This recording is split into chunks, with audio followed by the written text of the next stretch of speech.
It begins, as many sacred things do, in the mundane. A sleepy corner of Seattle. Just before dawn, the fog rolls in low, coiling like old dreams around telephone poles and sidewalks. Cafes hum to life behind frosted windows, their lights sketching golden rectangles into the gray. Garbage trucks move like whales through an ocean of silence. Apartment windows blink awake, one by one. The city stretches, yawns, noiselessly puts on its hat, and at the corner of 3rd Avenue and Pine, there she is, a yellow Labrador, sitting upright on the cold concrete bench of a metro transit stop. No leash, no human, just her. The breeze pulls faintly on the fur behind her ears. She doesn't flinch.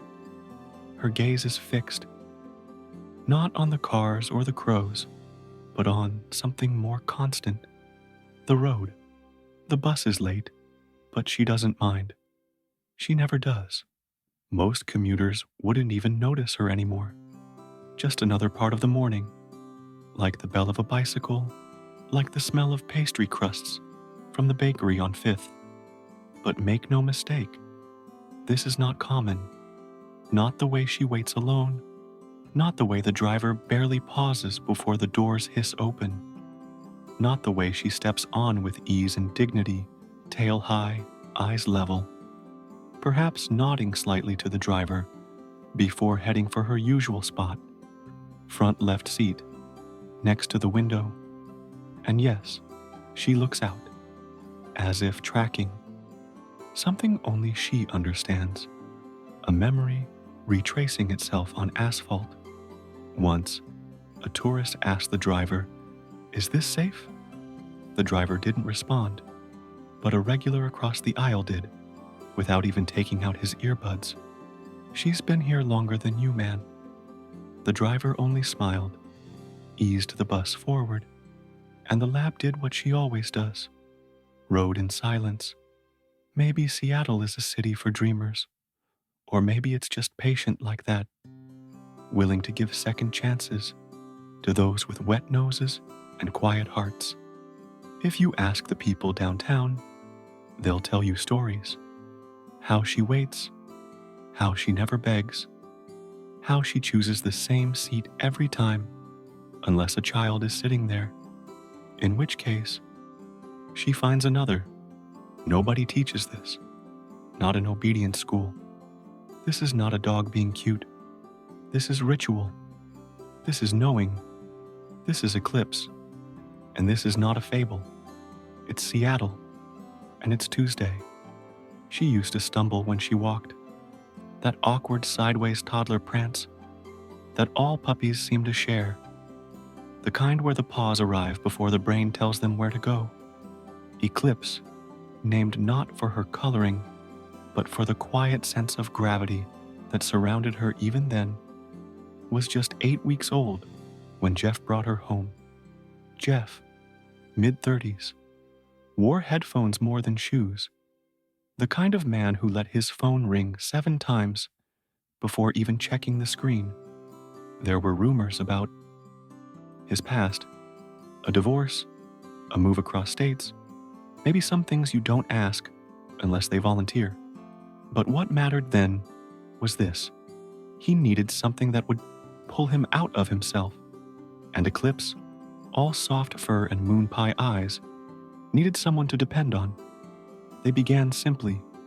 Walks in the rain-soaked neighborhoods near South Seattle.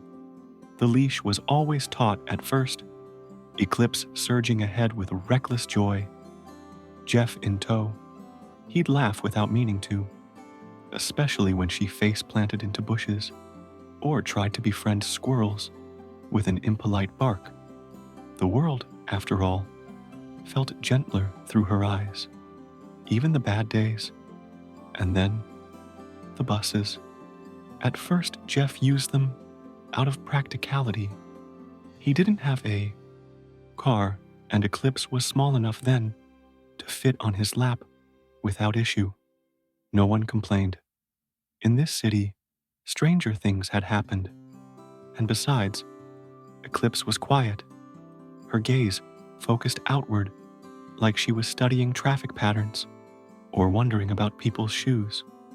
They made a habit of it. Thursday afternoons to the dog park downtown, Jeff with his earbuds in, Eclipse watching every street number pass like she was memorizing them. Sometimes she'd rest her chin on his thigh. Other times he'd look down to find her dreaming, paws twitching in silent pursuit of something only she could see. Jeff used sandwiches to train her, turkey slices mostly, with the occasional cheddar cube when she truly excelled. Sit, stay, down, wait. A private language of motions and rewards. He swore she understood more than just commands. Tone, tempo, intent. There was a time, he joked, when he thought she might start replying in full sentences if the moods aligned just right. Then came the mornings when Jeff lingered, when he'd forget his keys or recheck the oven. Once, he even turned around mid-block to retrieve a book of poems he hadn't touched in months. Eclipse, ever punctual, felt the tug of routine more strongly than he did. She'd arrive at the stop 5 paces ahead, sit, and glance back only once. The first time it happened, Jeff wasn't even entirely late. He rounded the corner just in time to see the 358 pull up, doors wheeze open, and Eclipse hop aboard like someone who had done this before. The driver blinked once, maybe twice, and then shut the doors behind her. 2 blocks later, Jeff caught up, breathless and bewildered. "You let her on?" he asked. The driver shrugged. She seemed to know where she was going. After that, it became part of the script. Some mornings, Eclipse waited. Other times, she boarded early. The first time she completed the ride without him, Jeff found her. No panic, no searching. Already at the park, sniffing her usual tree. He had been frantic. She only tilted her head. Word spread slowly at first. A neighbor, then a librarian, then the man at the dry cleaners who always gave Eclipse a biscuit when she passed. Everyone had a version of the same reaction. Wait, she rides alone. And Jeff would nod casually, like this dog he raised wasn't quietly redefining autonomy. People started calling her the commuter dog, a title half funny, half reverent, as though she wore a blazer and carried a briefcase under that golden coat. Even the regulars on the route started to expect her. One construction worker began saving the front left seat just in case. He'd place his hard hat there, then lift it, only if Eclipse showed up. She always did. Some suggested Jeff stage it for attention, but nobody who knew him believed that. He still listened to music on the bus, head down, humming barely. Audible tunes in minor keys. He wasn't a man in need of spotlight. He was a man with a dog who simply understood better. Eclipse never once barked during those early rides. She didn't whine or beg for pets, though people offered. She remained as ever, purposeful, somewhere between a passenger and a presence, a silhouette in a window framing a city rushing past, both ordinary and singular in the same breath. And if someone asked Jeff what he thought of it, a Labrador navigating Seattle's bus system by herself, he'd smile, look out the same window she once claimed, and say, she knows where she needs to be. It started like most small-town legends do. Quietly. A bus here. Bench there. A yellow dog with eyes older than time, waiting with the kind of patience most people lose by their second coffee. But the thing about Eclipse was this. She kept showing up. Every morning. The same time. Same stop, same slow, confident trot up the front steps of the number 358. She didn't hesitate. There was no sniffing or stalling. She simply boarded the bus like a commuter with somewhere to be, because, in her mind, she was. At first it was a novelty, a few curious looks, some chuckles, a photo or two snapped discreetly by a passenger pretending to check their email. But as days became weeks, people stopped being surprised. The driver no longer blinked. He just pulled the lever and let her in. Her regular seat, front left, window view, was often left empty just in case. Soon, it wasn't just regular passengers who noticed. Word trickled out like morning sun through rain-streaked glass. Someone posted a video online, a blurry clip of her boarding and settling in with the grace of a small-town mayor. The caption read, "This dog rides the bus every day, alone." Then came the questions. Does she really know where she's going? What if she misses her stop? What if she forgets how to get home? But Eclipse, as ever, answered none of them. She simply kept riding, steady, serene. At the park, people started arriving early just to say hello. Some brought treats, others squeaky toys she ignored with elegant disinterest. A teenage saxophonist in Volunteer Park claimed she was his muse. An elderly woman named Marlene said she began walking more, hoping to time her strolls with Eclipse's arrival. Vendors left bowls of water along her walking path. A warm pretzel cart once created a custom dog-friendly bread twist they named the Eclipse Loop. It never sold well, but they kept it on the menu anyway. One young father recounts the day his toddler dropped a pacifier under Eclipse's usual bench. The girl began to cry, until Eclipse softly nudged it from beneath the seat with her nose and returned it ever so gently into the child's lap. No one spoke, but half the park teared up anyway.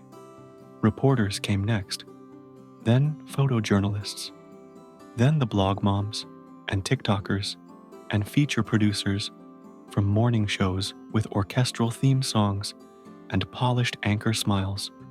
Jeff declined interviews, always had, but some people didn't need to speak to explain what it meant. Eclipse herself, unfazed. Cameras flashed, voices squealed, but she never paused in her circuit. Ride, park, ride home. There was no spectacle to her, only rhythm. In time, the city took notice too. Metro Transit finalized her dog license, issued her an official canine bus pass, laminated, with her face and everything. A small press event was held. Jeff wasn't invited. Eclipse didn't attend. But someone placed her pass on a lanyard by the stop sign she used each morning, and the neighborhood guardrails got a little mural that simply read, 4 paws, 1 route, no questions. There was one commuter, a man in a pressed suit, who once scoffed aloud when Eclipse stepped aboard. "Is this even allowed?" he barked. Cold silence answered him. From the driver, from the passengers, even from Eclipse, who stood straight-backed beside the seat he vacated, gaze fixed out the window as if the question hadn't deserved to land. Another time, a tourist leaned over and asked, "Does she ever miss her stop?" And the driver replied, "Only when we do." Eclipse never made a fuss, not when the bus was full, not when the ride was late, not when kids took her bench and she had to share with sandals and strollers. She'd just sit elsewhere, legs neatly tucked, tail curled like punctuation. People began adjusting their own routines around her. One retiree altered his route so he could ride with Eclipse for 2 stops. citing the vibe she brought to the ride. A high schooler in headphones started sketching eclipse every morning on notebook paper. Years later, that student became an illustrator and published a children's book with her on the cover. What Eclipse did wasn't groundbreaking, if you measure it by speed or spectacle, but if you measure by connection, she changed something. The route was the same, the city unchanged, but faces softened near her. Strangers stopped scrolling when she boarded.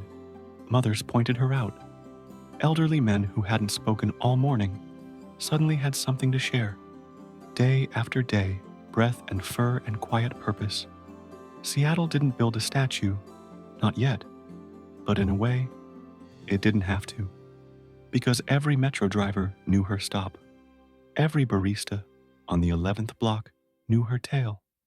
And somewhere along the edges of daily life, where phones vibrate and lattes spill and appointments run late, a dog climbed the first step of a city bus with a trust few had ever earned.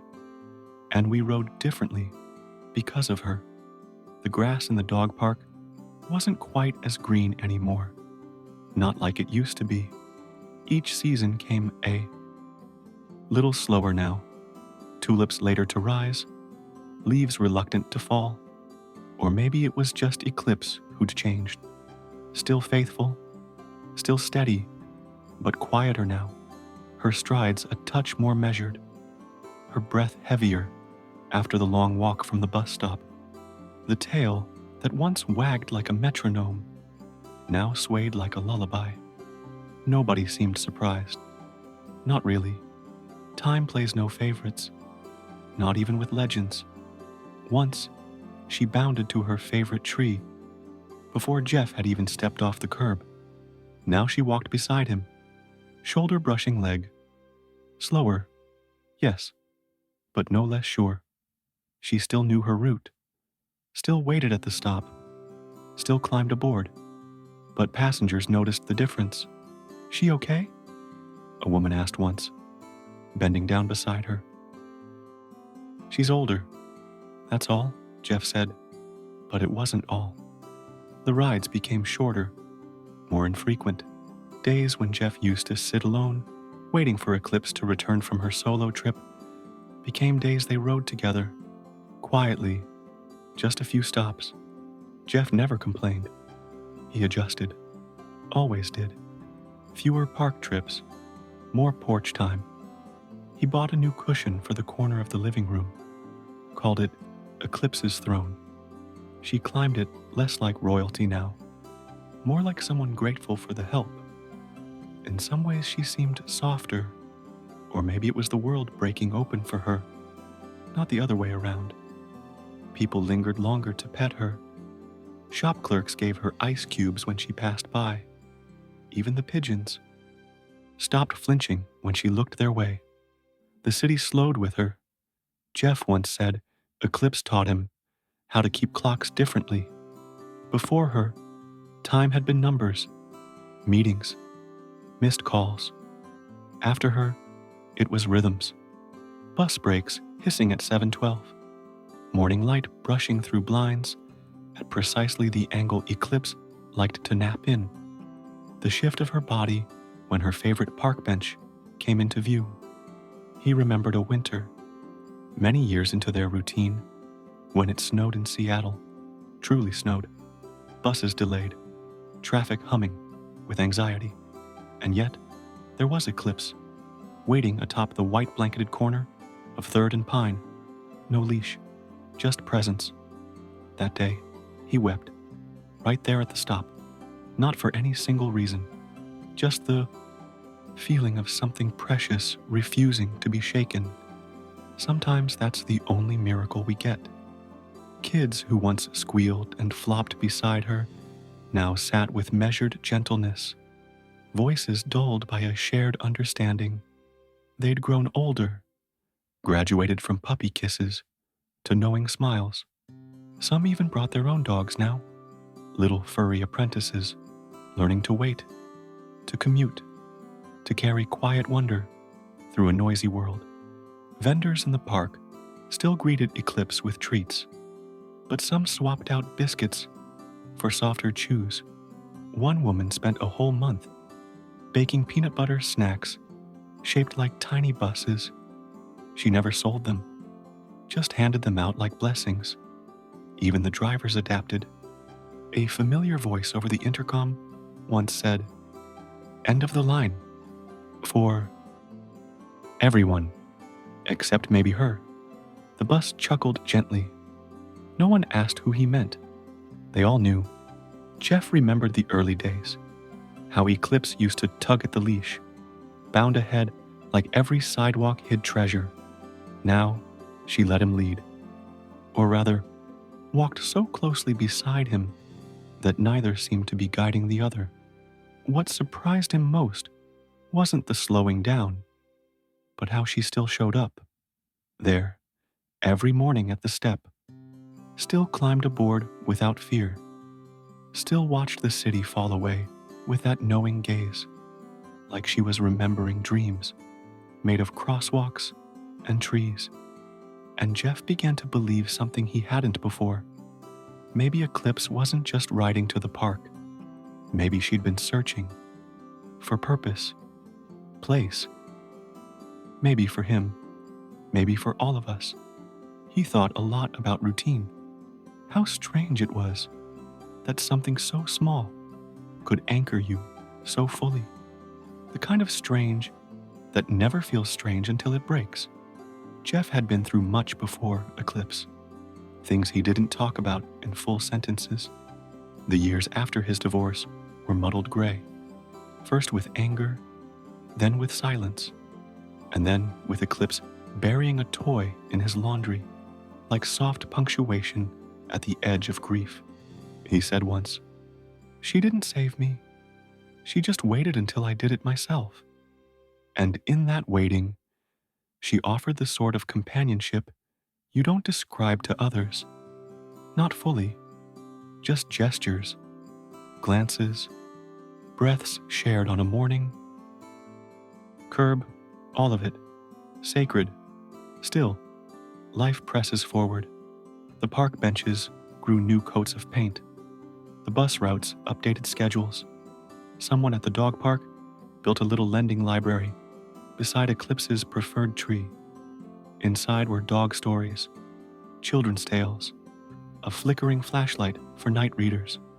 Taped on its inside door were 3 words, in handwriting, careful and round. "Wait with wonder." Jeff smiled when he saw it. He didn't mention it to Eclipse. She probably already knew. Yes, there were hard days, when the gate slipped, when her breath grew ragged, when Jeff sat longer than usual, hand buried in golden fur, knowing that the number of rides ahead were thinning. But Eclipse never changed her rhythm. She still boarded, still watched, still kept her head level and her seat warm, like she knew how much it meant to the city to see her silhouette pass by their windows. Because in her silence, she made space for softness, for story, for one more bus ride, and all the love in between. She didn't come to the stop that morning. Jeff waited 5 extra minutes, then 10. It wasn't like her. Even in the rain, even on days when her hips stiffened or her eyes searched slower, Eclipse had always made it, one paw in front of the other. A whole city anchored in her quiet presence. But that morning, nothing. No familiar jingle of collar tags. No tail brushing against his leg. Just the ache of silence shaped like a dog who always showed up. He turned home with dread, already pulling lines into his face. She was in her corner, curled on her cushion. Still, so still the world seemed to mute around her. No breath, no shift, just the softness she left behind. Jeff sank beside her, hands unsure where to land, heart replaying years in a matter of seconds. The weight of every walk, every ride, every quiet minute in motion cracked open all at once. There was no note, no cue, but something in the air of that morning told him she had taken her final ride. He stayed with her a long while, hours maybe. Time spilled strange, without the rhythm of routine. Neighbors came by. None knocked. All understood. Word spread the way. Ripples catch in still water. The park was quieter that afternoon, but it filled. People came anyway, even those who hadn't ridden the bus in months. They brought treats, the soft kind, flowers, painted signs hung gently from trees. A child, barely 6, drew a crayon version of a yellow lab at the wheel of a city bus, smiling at clouds. At stations across the metro line, drivers hung black ribbons on rearview mirrors. Some left dog biscuits on the dashboards. One scratched the words, "Reserved for Eclipse," into the vinyl above the front left seat. Nobody took that spot for a week. A mural appeared at her favorite stop. Not overnight, but close enough. Just her outline, tail, tucked neat, eyes forward, nothing grand, just enough to keep her visible. "Thank you for riding with us," someone stenciled underneath. Jeff didn't say much those days, but when he did, it was never about the end, always about the living she had filled in between, the rhythms she taught him, the things she asked for without ever asking. He said mourning her felt less like something being taken and more like a sun setting so slowly that it left the sky changed long after. He touched her leash only once more, held it, not with the agony of what was lost, but like someone holding the ribbon of a well-worn gift. Then he folded it gently and placed it in a box beside all. Her bus passes, her collar, and one old half-chewed turkey toy that had managed to last all these years. In her honor, the city offered free rides for a week, for pets, for owners, for memories. People took photos of their own companions riding at windows, with their heads just so, with captions that read, "For Eclipse." Some added hearts, some added teardrops. One sign said only, "Your seat is saved."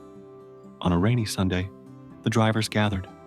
No podium, no press, just stories swapped over coffee and old timetables. One said he watched Eclipse once shift slightly to give another passenger a better view. "She only gave grace," he said, "even if you didn't know you needed it." Jeff rode the 358-1. More time, window seat, no music, just him, watching the city breathe. People looked his way, but didn't intrude. One rider left a flower near his feet, yellow, with a ribbon. As the bus pulled past 3rd and Pine, Jeff pressed his hand briefly to the glass, and the city, without words, without pause, pressed back. Some stories don't need retelling. They live instead in the gestures we carry forward, the way we hold a door for someone behind us, or give up a seat on the train, or speak softer on stormy days. Eclipse never asked for tribute. She just rode, quietly, and in that silence whispered something many of us had long forgotten. There is beauty in showing up. Years passed. Routes changed. A new transit line cut through downtown, and the 358 was rebranded with a sleeker number. Some drivers retired. Jeff, too, eventually moved. Not far, just quieter.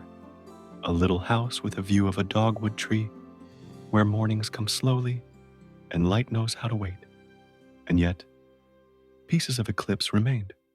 Children, now grown, point out the mural by the bench at 3rd and Pine and say, "That's where she used to sit." Some carry the story like a fable. Others say it like gospel. But they all say it like it matters. One driver, new to the city, once heard the tale during training. A colleague leaned in, voice hushed with something between reverence and nostalgia, and said, "We had a passenger once, golden fur, ears like storybook corners, took the seat by the window, never paid fare, but always gave something back. A pause. Then, keep that seat open, just in case." Jeff now volunteers twice a week at an animal therapy program. High schoolers read to shelter dogs, sometimes in whispers, sometimes with laughter. Jeff brings music, quiet, instrumental, the kind Eclipse used to fall asleep to on long rides. He doesn't speak of her much, but his eyes carry a softness that suggests she's never far. Sometimes, when he walks home, he pauses at a bench under a rusting lamppost. Not a bus stop anymore, just an ordinary corner, except for the small plaque on the side. That reads, "Wait with wonder," and so he does, just for a moment. There's a ripple effect to these kinds of lives. Not a wave that crashes, but a stillness that changes the water it touches. Pets, in their wordless wisdom, don't just fill homes. They widen the walls of our hearts until we can carry more. Patience, gentleness, grief, joy. Eclipse made people better without asking them to be. Some say we romanticize animals too much, that we project onto them what we wish to see in ourselves. But perhaps that misses the point. Perhaps they make us see what we've been all along. Soft, searching, capable of far more kindness than we remember to show. At Beacon Hill, a group of kids once painted paws along the sidewalk, forming a winding trail. At the end sat a bench. No explanation, no plaque, but anyone who followed it seemed to understand. This was hers, and maybe, if you sat long enough, you'd hear the faint rustle of fur against fabric, the jingle of tags, the breath of something gently resting its head beside yours. Not all echoes are loud. Some take the shape of a stopping bus, a tail wag, a pause so tender you mistake it for silence. But it's not. It's memory, waiting. One winter night, Jeff dreamed of the city again. The streets were glistening, the sidewalks dusted with snow, and through the fogged glass doors of a warm bus, he saw her, Eclipse, seated by the window, looking out, just like before. She didn't bark, didn't move, only looked. And in that gaze was every ride, every park bench, every lesson never spoken. Maybe that's the measure of a life well shared. Not in the noise we make, but in the tracks we leave behind. Invisible to most, but not to those still waiting at the stop. Because sometimes, the greatest journeys don't begin with a destination. They begin with someone beside us, quiet, certain, already knowing the way.